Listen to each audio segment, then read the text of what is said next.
This is the beginning of a podcast series that we are doing here at the starting point that will be on our website. And it is called Intimacy and Long-Term Relationships. We are really lucky to have two experts with us, and I really appreciate their participation. Anna Marie Hrivnak is a practitioner that focuses on integration of body, mind, and spirit with a strong belief in the power of internal wisdom. She nurtures and encourages her clients to journey through the transformational phases of their lives in a way that supports and builds their integrity of spirit.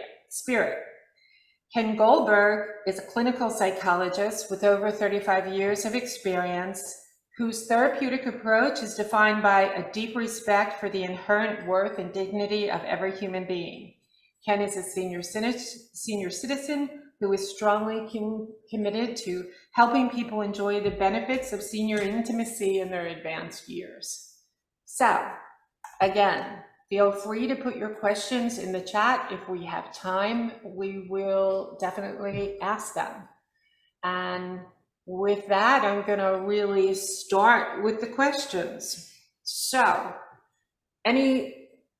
let's start, and Ken and I were laughing about this yesterday because he corrected my version. So I'm going to ask it to you, Ken. Define what a long-term relationship is. Yeah, I know when you asked the question, you were wondering, is it, a year, 2 years, 5 years? A long-term relationship is a matter of intention, not time. It's your intention to essentially spend your lives together. It may break up after 6 months, may break up after a year, but at whatever point you commit yourselves to that relationship, it's a long-term relationship. It may work out, it may not. I've had 3 long-term relationships in my life. The one I'm in now, I will be with for the rest of my life. There's no question, but it doesn't make the other relationships not long-term relationships.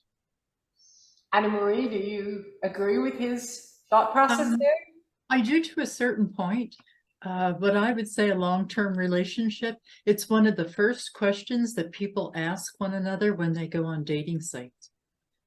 They ask, how many long-term relationships have you been in? So I agree with Ken that it can be the intention. And it's, like I say, it is one of the first questions.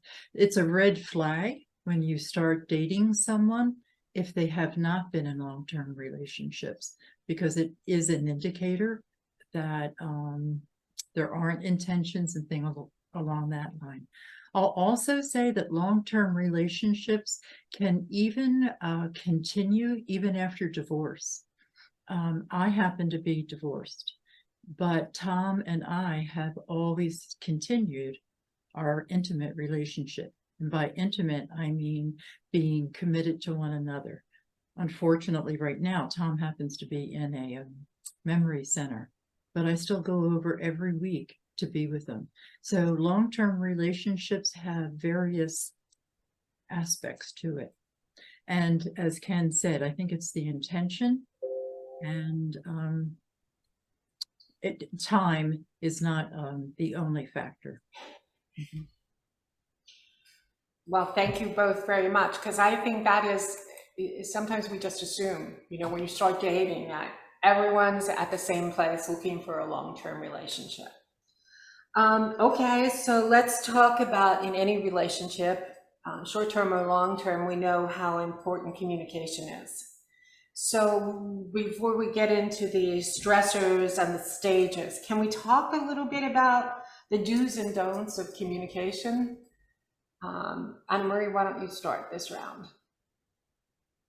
For the do's and don'ts, to be very candid with you, I think it has a lot to do with who you are in your own personality and what type of communication style you come into any relationship with. So I think it's when you meet someone, it has a lot to do with the chemistry that the two of you have with one another and what you will accept and what you will not accept.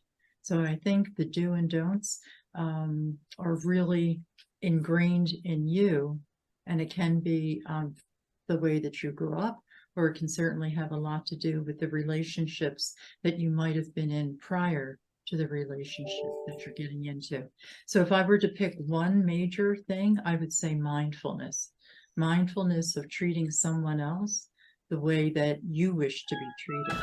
And for myself, I think that intention is just a beautiful foundation to start with in communication and marriage and long-term relationships. Ken, your thoughts? Well, I agree with Anna Maria very definitely on this issue of personality, because people come together with different personalities, and we're matched with someone who may be similar to us, or maybe someone there's opposites attract, but we are who we are.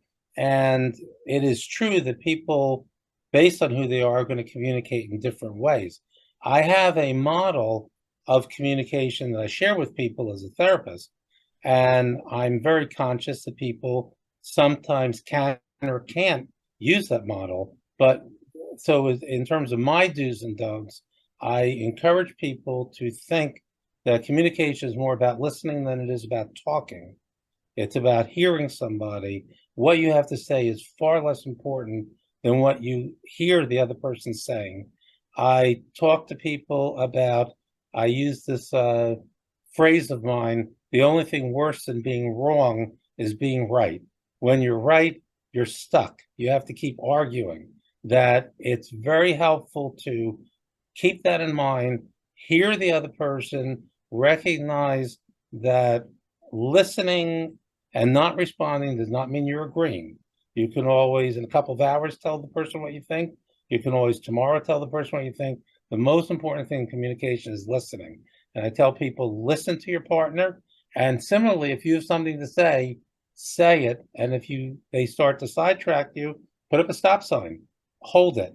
Just hear me. Don't have to agree. But that to me is the most important thing. Listening and absorbing what your partner says without a need for rebuttal. Okay, that's great, guys, because I really think they're the two really important things to think about as we move forward in this discussion. So Anna Marie, why don't you talk about the stages in a long-term relationship? Well, in my practice, I follow the 5 stages of relationships, and they are the honeymoon stage. Now, you can look in different places and they might phrase them somewhat differently, but the ones that I go by are the honeymoon stage, the uncertainty stage, the adjustment stage, the commitment stage, and the acceptance stage. And I'll just briefly go through all of them. The honeymoon stage is like another word for the dopamine stage, where everything is roses, everything is magnificent. You don't see anything wrong with them. It's exciting and invigorating, and that's wonderful. Let me just make this a little caveat here. When I do have couples that come to me that have been together with any type of conflict, this is the stage that I go back to. I ask them specifically, how were you during the honeymoon stage? What attracted the two of you to one another? What did you see? What did you not see? And it's very eye-opening for some of them that they did see some of the behaviors that are causing the unrest right now. So I find it to be a good foundation tool to have them go back. The uncertainty stage is really where you start to, reality starts to come in. And these stages aren't, like Ken said initially, it's not time-based, but usually an uncertainty stage comes after a couple of months to 6 months, right around even up until 2 years. But you've been with one another long enough that you start to question, is this sustainable? Are we getting along? Do we connect in the various important parts of our lives? Spirituality, political views, our communication styles. So that uncertainty stage is where you really stop and look at all of those things and can begin to make a decision. The adjustment stage, which can come a little bit and again, I'm giving times, but there's a flow for every individual couple. But the adjustment stage is where you stop and you say, okay, we have the intention to continue to move forward. And that's where you really begin to hone in to the conflicts. How do you handle them? How will you communicate? You're really making a commitment to communicate in a specific way, which Ken just talked about a minute ago. So that's usually within this stage. The commitment stage is much further on. Okay, that might be 3 years on up. And in the commitment stage, it's when you definitely realize that this person is your significant other. This is the person that you go to think about. And this is where you might start to think about moving in together, although that can happen a little bit sooner for some people. But it is where you really start to really hone that life together. So that's that. And then the last stage is the acceptance stage. And as Ken beautifully put, he was in 2 long-term relationships, or 3, but this long-term relationship is the one that he is committed and accepted. This is it. This is the partner that he will be with for the rest of his life. So that acceptance stage is also where, in the commitment stage, we've made the decision. We're committed to this person. But when we move into the acceptance stage, that word is extremely important because it's where we have made our commitment to ourselves to accept the person that we are with their flaws, with their idiosyncrasies, and then we have to learn to accept ourselves as a partner. And how do we reflect to our partner on an everyday basis how to get along with them? Because through these stages, we begin to see some things we like, some things we don't like. But if we get to the acceptance stage, how do you navigate that? And it's not always easy in a long-term relationship. So Ken, do you want to comment on these stages? Well, as I operate with a different model, and one of the things to keep in mind is, as therapists, when we deal with people, everybody's unique, every relationship is unique. So the models we use, in some ways, are helpful for us as we address the vast differences that come into our offices. So Anna Marie's model makes a lot of sense to me. It's just not the model I use. And I do approach things in a slightly different way. When people come in with problems, and whether it's a couple or whether it's an individual talking about the relationship, I stay primarily with the issue at hand. I stay primarily with what they're presenting without necessarily going back historically. I will go back historically as it appears relevant, but I start with the idea that whatever they're dealing with is a practical problem and something they need to find here and now solutions with. And I break things down into basically 5 areas. I think that in normal, healthy relationships, there's nothing to do with pathology, nothing to do with bad relationships. With normal, healthy relationships, when people couple and then they're living their lives together, inevitably differences occur. And I think of 5 primary zones in which these differences occur. They occur in the environment. How do you keep the place? Are you a neat freak? Are you a sloppy person? Even if both people are neat, one's neater than the other. How do you manage a shared living space? How do you manage shared finances or overlapping finances?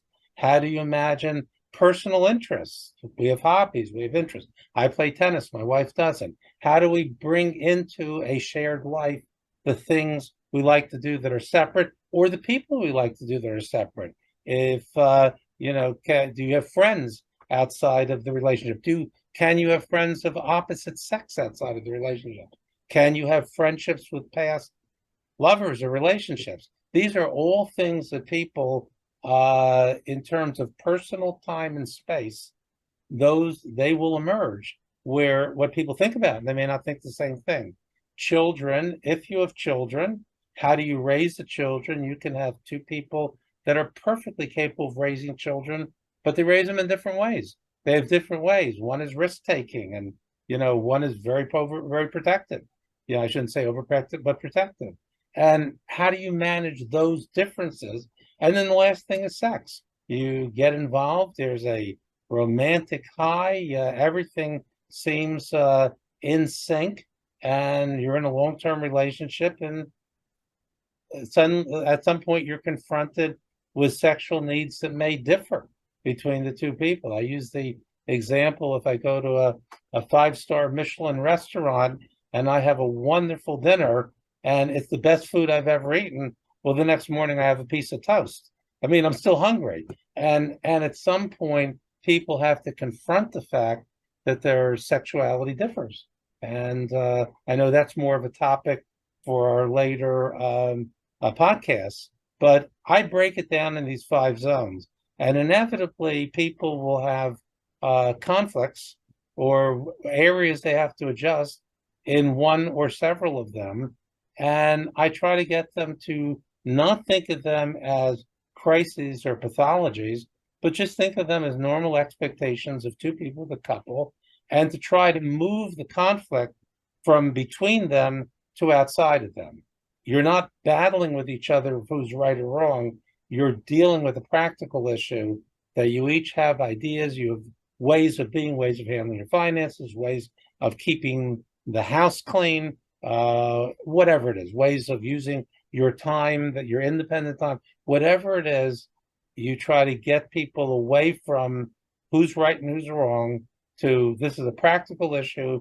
You're two capable adults. You both would have been able to live your life, on your own. And now you're together and you got to deal with the fact that you're in a shared space and you have this issue. And I start with that. And then as things evolve, as I see what happens, sometimes it's very relevant to go back to other spots of the relationship to see how that impacts where you're at. Right, and I'll agree with that, Loretta, because I certainly find, again, with some of my clients, the fact that one of the little phrases that comes up often is, "You weren't always like this."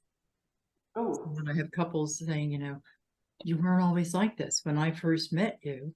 And then it goes on and on. So it's funny, when Ken first started, he said he uses a very practical approach.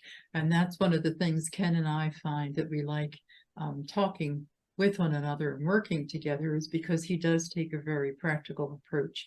And I take a much different approach, which is more emotion-based and feelings-based. And we've had numerous conversations, and it's really life-giving.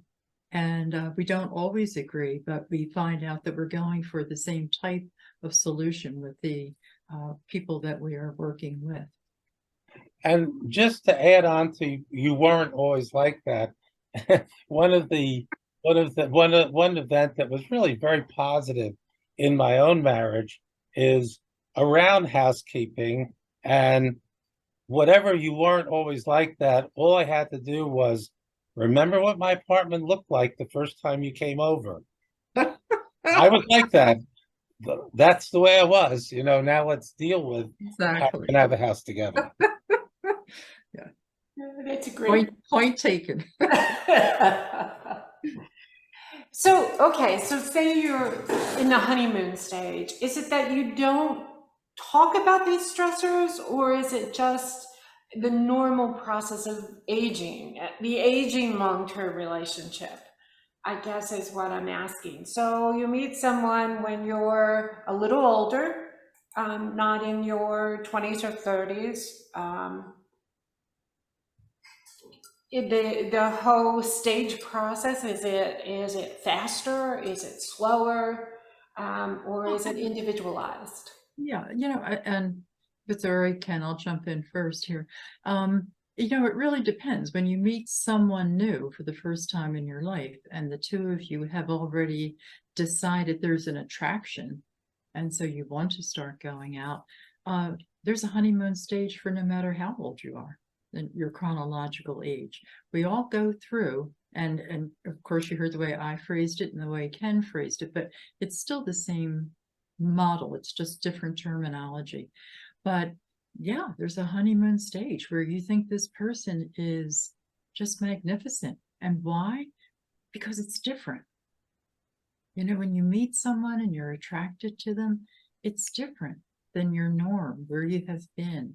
And yeah, so there is a honeymoon stage. So then what about the long-term relationship? Can you jump back into a honeymoon stage-ish time? I don't know. I don't think that was a word. That's what I'm saying. When Ken, I have particular couples come to me and they are in conflict, I agree with Ken 100%. You try to work with the immediate. You try to work with what's going on right in front of you and what might have triggered the response in either one of the partners as to the conflict and why it has mushroomed to a place where they're coming to a counselor. But after doing that, the first or second session, I just about always go back to, what was it like when you first met? What attracted you to her? What attracted you to him? And Ken made a phenomenal point, you know, with the apartment. Sure, if you started going out with someone and their environment was, let's say, cluttered, then why would you at any point in your relationship, unless it's a deal breaker, why would you start to catastrophize that with your partner? You knew what they were before you decided to move to these other stages or move into a more committed relationship. Ken, what do you think? Well, I had a couple thoughts with what you're saying. One of them is that when you talk about in the honeymoon stage, you think someone is just terrific. It's like, it reminds me of I think my wife is delusional. Let me be honest about it. My wife thinks I'm terrific. I don't understand it. She's absolutely out of line with her thinking. I tell her she's absolutely delusional, but that's what she thinks. And it reminds me that once I read an article where a study was done about marital satisfaction, and they went through all sorts of variables, and marriages are different. So people of all sorts of different attributes could be satisfied. They didn't, every marriage was unique. But the only two factors that came across that were correlated with marital satisfaction was time together was positively correlated with marital satisfaction. If you spent time together, you tended to be more satisfied. And children were negatively correlated with marital satisfaction. Children were the major stressor. And that created, as much as we love children, it created the greatest stress. Now, this is just one study. I'm not saying it's the be all and end all of things, but I must say that I feel more in a honeymoon stage since the children have left and they're out on their own. And I do think that I think people can have a honeymoon stage later in life, but I think they have to adjust their thinking to their age. They got to get their head out of the way they felt so many years ago, and they have to deal with the realities of their age, their health, their physical limitations, their energy. They have to commune and stay present. I think Anna Marie used the word mindful, have to be in the moment to really, really enjoy that relationship. The second thing I was going to kind of say is just a comment about later relationships. There is a tendency that I've observed that when people get into relationships in youth, like when you're high school or young adulthood, opposites attract is a very strong principle. And the reason for it is we all are very, very, we're all insecure. We get into this world of being attracted to other people, whether it's same sex, opposite sex, but we have these attractions and we don't know what the hell we're doing. We're just learning as we go along. And we have a certain insecurity. So people have a tendency in youth to fill in the blanks. to look for somebody that fills in what you felt insecure about. And often that quality then becomes the thing you get angry about later on in the relationship. Relationships of maturity uh, have a tendency to be more based on commonalities. And that can lead to not the type of intense, high drama roller coaster intensity of an opposites attract relationship, but it can be very deep and very intimate. And if one takes their past relationships, pulls from it what was good, recognizes where you want to ride, and keeps that in mind as you look for someone else, you may be able to find someone who's just really has more in common with you, and that will work. And I'll piggyback on top of that, Ken, because that's one of the things that I have found with some of the long-term relationships. I do have a number of couples that have come to me who are in advanced years and have had other relationships that might not have turned out the way they would have liked them to have. And one of the things that I've noticed is that we have to hone the skill of graciousness. We have to learn to be gracious to the partner, and especially in the later years, because sometimes our health might fail. Sometimes we have certain limitations that might not be in keeping with what the other partner is capable of doing. And so that graciousness is what I say in a long-term older relationship that is a foundation zone, and something that does need to be honed, because graciousness is not always the way we feel when we wake up in the morning. We don't always feel gracious. So, because we might have our own aches and pains and things along that line. So just wanted to put that in there. We talked about the stressors of children. Can we talk a little bit about the stressors that children from former relationships can cause in all long-term relationships? Are the stressors the same? Is there a way to negotiate them better? Worse? Is it harder? It's a complicated question. Every situation, people form different relationships with their stepchildren, and I think it can be very stressful. I think it can be very beautiful and work out. I don't have a lot of insight in that. At one point, I used to think if you really wanted to punish people for crimes, don't put them in prison, make them raise someone else's children. And and it's like I think it's just very complicated. And when people come in, I just hear their realities and try to deal with the realities. I don't know, Anna Marie, maybe you have more to add to that. Well, it's something that I have had a lot of experience with, only because I am a former school teacher. I taught for 37 years and was also the disciplinarian in the school. So this was something that I came up with a lot, because a lot of young children would come into my office because of behavioral things.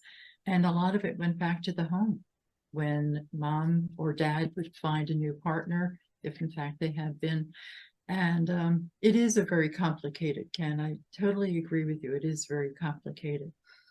It is, that's really something that the two people have to really, really seriously talk about before they move into an adjustment period of their relationship. That's really where the uncertainty part comes. But children do have their own personalities, no matter how their parents might raise them. And certainly the influences today with social media and all of that. So Loretta, yes, it's a very complicated answer, which I don't think we can answer right here. But yes, it does cause a lot of different experiences. Other things that you noticed, you mentioned the five major stresses, but you talked about families, when you sort of pull together the stressors of personal time. You know, families can influence. There's no magic bullet, is there, Ken? Well, there isn't, and I encourage people, you know, to have honest discussions with each other and to commit to listening, you know, without immediately judging or reacting, and then try to figure out jointly what works for them. So again, you know, people have commitments to their families, as you say. People have, maybe they have commitments to their children who are with somebody else. They can maybe have commitments to their stepchildren who are with somebody else from a former relationship. And the the only thing you can, I think the best thing to do is to be honest about what it is you feel and have some commitment to listening to each other so that you can say, you know, this is what I want with my parents. This is what I want with my time. This is how I want to live my life. And put it on the table and just be heard. And then, you know, not necessarily at the same time, maybe a later time, have a reaction, you know, well, this is how I want my life to be. And find the areas where you agree, try to emphasize the areas where you agree, and the areas where you disagree, uh, come up with solutions. My wife and I have a kind of implicit understanding when we disagree that the decision goes to whoever feels more strongly about the issue. It's an implicit understanding. I want to do something, she wants to do something, you know, how strongly do I really want to do it? How strongly does she really want to do it? Whoever wants it more, that's what we do. But just that example, Ken, at least in my mind, is there were ground rules written a long time ago, and you understand it's not about, you just said, about being right or wrong, or it's really an understanding the two of you have communicated. Yes, and it's an understanding that I had no way of knowing when I was younger. It's an understanding that comes from my understandings come from my training as a psychologist. They come from my experience talking to a vast not thousands of people and hearing intimate stories about their lives. It comes from continuing education programs I've taken, but probably one of the most important things that informs me as a psychologist is my life experience. So you said over 35 years experience. It's really 45 years of experience. I've been working in the field, and the things I understand today, I didn't understand when I was a psychologist after 10 years of practice. I was competent. I was licensed. I think I had skills, but you know, I almost feel like whatever I understand now, I like to impart on people because it's different from what I could just get from training. Anna Marie, do you Yeah, feel? I would agree with that. I think the way Ken has just shared that with us is beautiful, and we can look at it in a relationship format. I mean, what Ken just described that he and his wife have together is a very mature way to handle experiences. I mean, it's a very mature way, and very often partners aren't on that equal plane with one another of maturity. So that can cause a lot of problems. I think also we have to remember, Ken made reference to, there are couples that meet one another when they're very young in high school.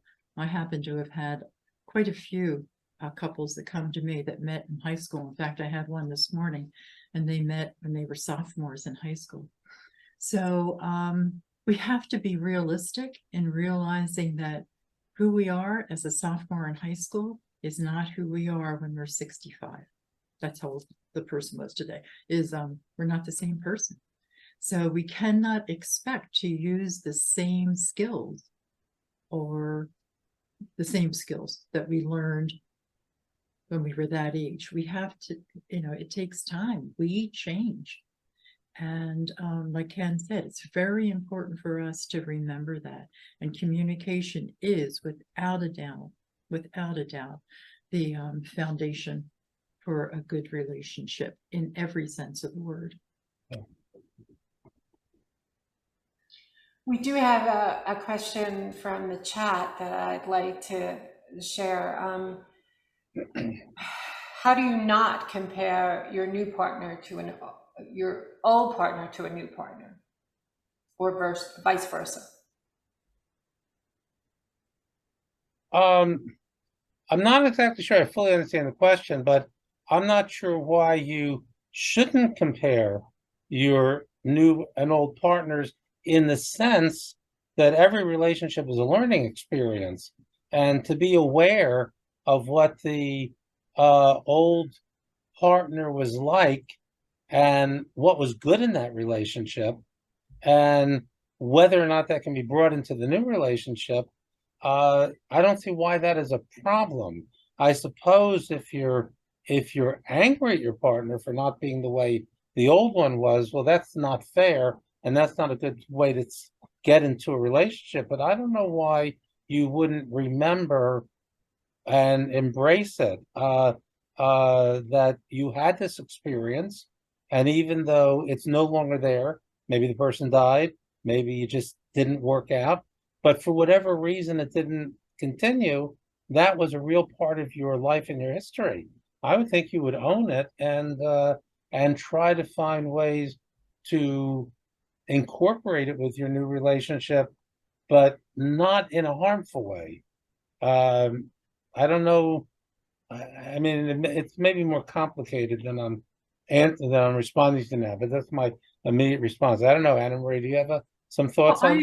I agree with you. I do agree with you. I think comparisons, no matter what we do, really don't turn out well, though. Because why would anyone want to be compared to another person? I have had several clients who their spouse died. And I have spoken to the new partner, and the new partner, in certain experiences, the new partner has felt second rate. So it did take some time for them to have that energy dissipate so that they can be accepted for who they are in their relationship versus the relationship that was prior. But I agree with you, Ken, 100%. Comparisons aren't good in any way, shape, or form. And I think when you start a new relationship, it should in fact be a new relationship. But again, we're human. Sometimes, someday, you wake up and that's what's in front of you. So maturity and open communication is really the foundation, the key. Can you over communicate? I think you can. Yes. So in this instance, if you're always saying to your partner that I wish you were like my previous partner, instead of having used that information to choose your new partner, I think is what I'm hearing you're saying. You don't necessarily have to share it. Is that? I think it's probably better not to. Okay. Yeah. Well, I mean, my reaction to the over communicating reminds me, one of the things I say to people when they're getting into battles is, if you said something 100 times, the 101st time isn't going to change that. Isn't going to be new information. And this is what people do. People end up repeating over and over and over again because they're trying to get their point across and they don't feel they're heard. And so I really encourage people. I don't encourage people not to communicate, not to share things, even if they might be uncomfortable. But it's like, you said it once. I mean, say it twice. It's much more important to say it. The person absorbs it, and make sure you're heard. And then, if you keep repeating it, that's not productive, and that would be over communicating. Right. But I'll just say that it is the presentation of what you are trying to say that is of the utmost importance. I can walk into a room and say, hello, or I can just walk in and say, hello. There's a difference in those two hellos. Yeah. Okay, so it's your presentation, it's your body language, it's your tone of voice when we're communicating that carries a lot of unseen messages. Mhm. Back to your point about being gracious. Mhm. Well, is there anything you want to add to wrap this up?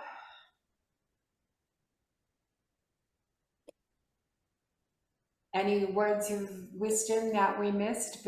I mean, I know we'll go deeper into each of the stages and also talk more about intimacy in our future podcasts that will start being posted, by the way, in the second week of September.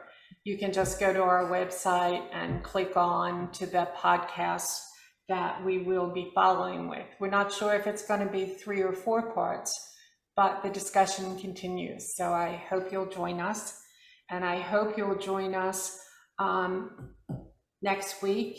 Vince will be back, and thank you very much. Yeah, Loretta, Well, you know what, I will interject, excuse me, Ken, I apologize. I will interject that I had sent you a flyer about the 5 stages of relationship, so that people, if they choose, can certainly go on the website and pick it up and see it from there. Absolutely. And what I'm going to do, just to make it easy for everyone, I'm going to put it on Vince's Corner. At the bottom of Vince's Corner is additional resources. Well, up at the top, you can just click on the box. And I'll have it on the website, Anna Marie, as soon as I find that attachment. I have to resend it. I'm sorry.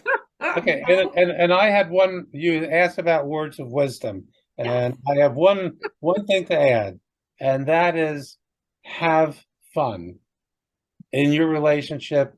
Have fun. Find the things that you like to do, whatever it is that you have fun, and do it. You know, I just got into a conversation with a client today about things that he and his wife didn't do this summer that they love to do. And the question is, why not? And the reason they didn't do it is because when they got ready to do it, they'd get up in the morning and say, do you feel like doing this? And no, I don't really feel like it. And I said to him, and I said, you know, there's a point to scheduling fun. You know, if you get up in the morning and wonder, do you feel like doing this activity? You might not do it. But if you put it on the schedule and you know that on Wednesday, the retired people, Wednesday, this is what you're going to do, and you get up and you do it. I said, what do you think you would have felt like if you had done it? He said he would have enjoyed it. They would have both enjoyed it, even though they didn't feel like doing it. And I think that's going to segue into some of our discussions about intimacy in terms of what do you feel like doing and what do you decide to do. So I think fun is very important. And if you know that as a couple, there's something you like to do it. I like that, Ken. I do very much. And if you don't mind, I'll just piggyback on that too. Ken and I have had a lot of fun in the past several months as we've been talking about these different things. I would say a little quote. It's somewhat complicated, but it's good. And it is very much in keeping with what you've just said, Ken. And it's what you do when you don't have to do it that determines the type of results that you get when it's too late to do anything about it. Mm-hmm. Agreed. That is good. Well, with that, I think we'll wrap it up. Thank you all for joining us.